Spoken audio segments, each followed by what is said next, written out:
خبر شامل کرتے ہیں دینا سے سید ذوالقرنین شاہ کی رپورٹ کے مطابق دینا شہر میں وزیر اعلیٰ پنجاب کے احکامات پر غیر قانونی تجاوزات کے خلاف گرینڈ آپریشن کا دوبارہ آغاز کر دیا گیا۔ ذبح خانہ کے عقب پل دینا کے قریب برساتی نالے پر قائم درجنوں غیر قانونی مکانات، دکانیں اور حویلیاں مسمار کر دی گئیں۔ یہ کارروائی میونسپل کمیٹی دینا اور پولیس کی بھاری نفری کی موجودگی میں اسسٹنٹ کمشنر دینا صفا عابد کی نگرانی میں کی گئی، جس میں بلڈوزر اور دیگر بھاری مشینری کا استعمال کیا گیا۔ قبضہ مافیا نے سرکاری زمین پر غیر قانونی قبضہ کر کے اسے سادہ لو شہریوں کو فروخت کرنا شروع کر دیا تھا، جس پر مقامی افراد نے شدید عوامی شکایات درج کروائیں۔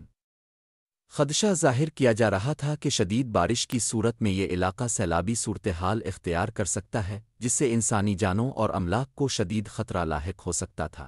صورتحال کی سنگینی کو دیکھتے ہوئے اسسٹنٹ کمشنر دینا صفا عابد نے فوری اور جرأت مندانہ اقدام اٹھاتے ہوئے آج دوبارہ آپریشن کا آغاز کیا۔ اس موقع پر Muhammad Faisal, chief officer municipal committee, Mian Sohail, superintendent, امجد پٹواری اور دیگر متعلقہ افسران و اہلکاران موجود تھے۔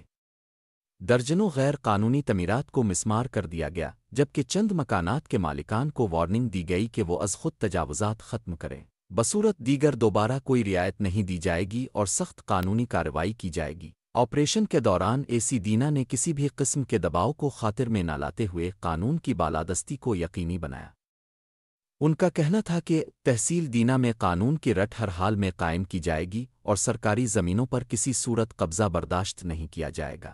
حکام نے واضح کیا ہے کہ شہر بھر میں جہاں کہیں بھی غیر قانونی تعمیرات پائی گئیں، ان کے خلاف بلا امتیاز کارروائیاں جاری رہیں گی۔